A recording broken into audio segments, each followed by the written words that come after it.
What's up all you 120 star finding dudes and dudettes, Toy Shiz here, and I got a really quick review for you today. We're going to be checking out the brand new Jakks Pacific World Nintendo Wave 3-1. They're showing up at stores right now.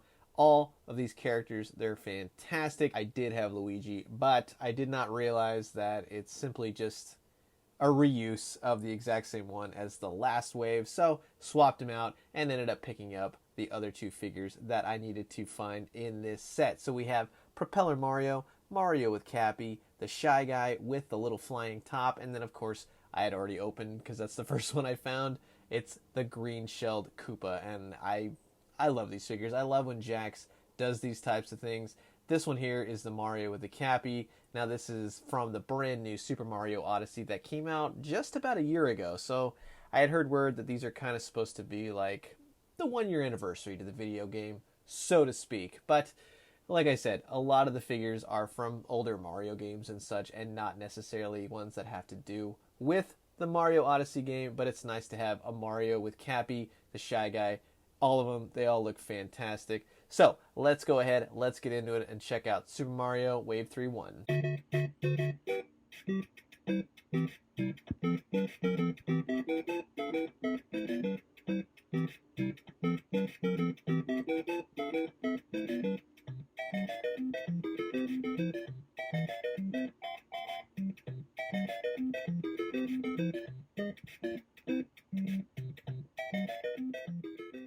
And here is all of the Jakks Pacific Mario Wave 3-1. Propeller Mario, the Shy Guy with his propeller, and then you have the Koopa, but with the green shell, ooh, variant. And you have Super Mario with his Cappy hat from Super Mario Odyssey. And like I said, I love what Jakks does with these figures. I think they're fantastic. Which one should we look at first? Let's see. We'll do like the Toad selected in the old video games. How about Mario with Cappy? Yeah, we're definitely going to go this one. Now, I'm kind of calling this one Super Mario in HD as far as the action figure, because the only real difference is that you can really see the pattern on his overalls, and the sculpting looks nice. It's a very textured effect. Not going to say that it actually feels like, jean material or anything, but I like they went that whole extra step, And I was thinking about this. As Mario games get more advanced and everything, what do they really do except for make, like, textures? I guess you could say. Maybe that's what it is. But the other difference being is that you can see his hats off, and that's pretty cool because a lot of art with the game, is using the hat to throw everything. He does have a wonky eye. A lot of the paint is missing, unfortunately, there.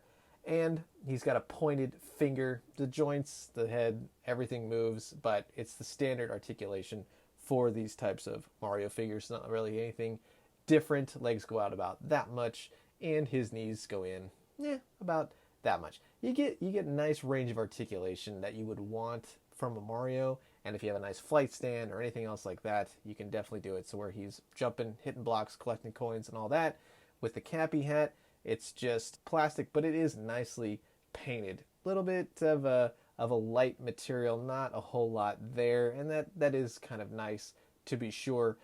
However, it says on the back of the box that you can hold the cap like he's kind of twirling it on his finger or just holding it in place, basically.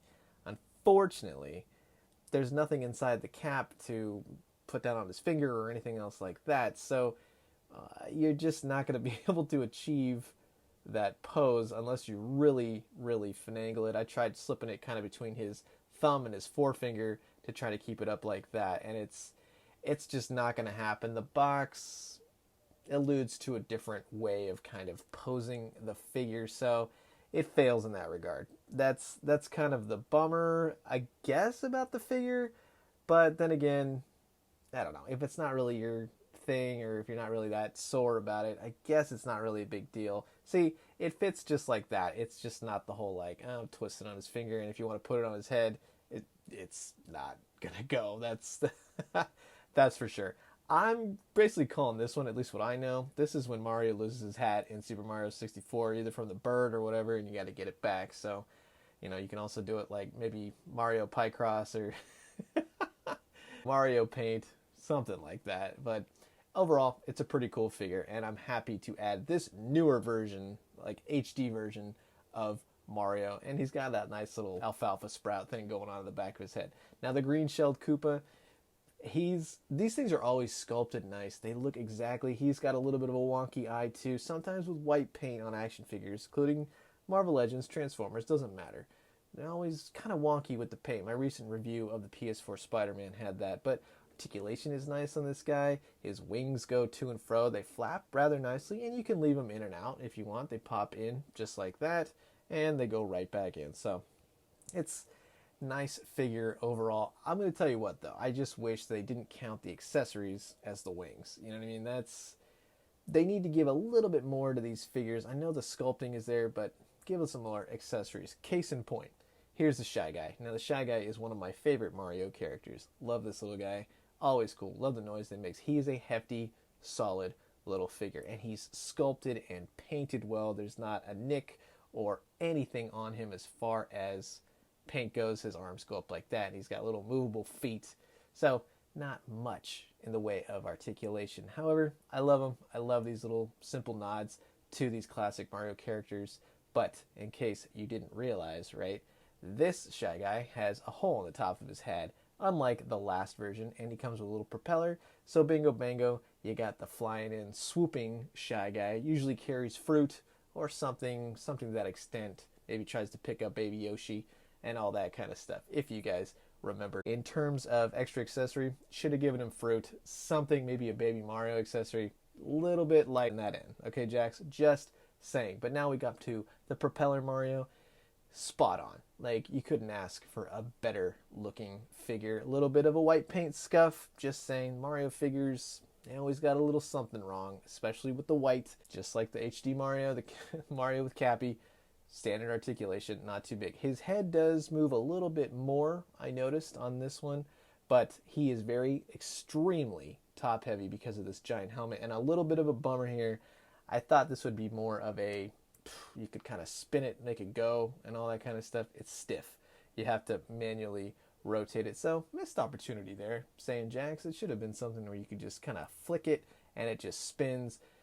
Something to that degree. I'm just going to say. It's overall a fantastic figure, just like all the other ones, but just something to keep an eye out for. And as far as accessories go, let's start giving us something better than these gold coins, especially since it's just a yellow coin. It's not really a gold coin. SH Figure Arts gives us gold coins, just FYI. So maybe try and kind of work on that. That's basically the review for these 4 little figures. If you don't have the Luigi, I recommend getting him. But I'm just going to say that I like all these figures, and I think they're all definitely worth it. So I'm going to leave you with that. If you like the video, make sure to hit the like button. Make sure to subscribe and hit the notification bell so you can find out when I post more videos just like this one. I'm going to leave you guys at that. Have a fantastic weekend. Drink some great coffee, eat some great food, but most importantly, find some fantastic action figures. And when you do, let me know what you found. I'll talk to you guys soon. Adios.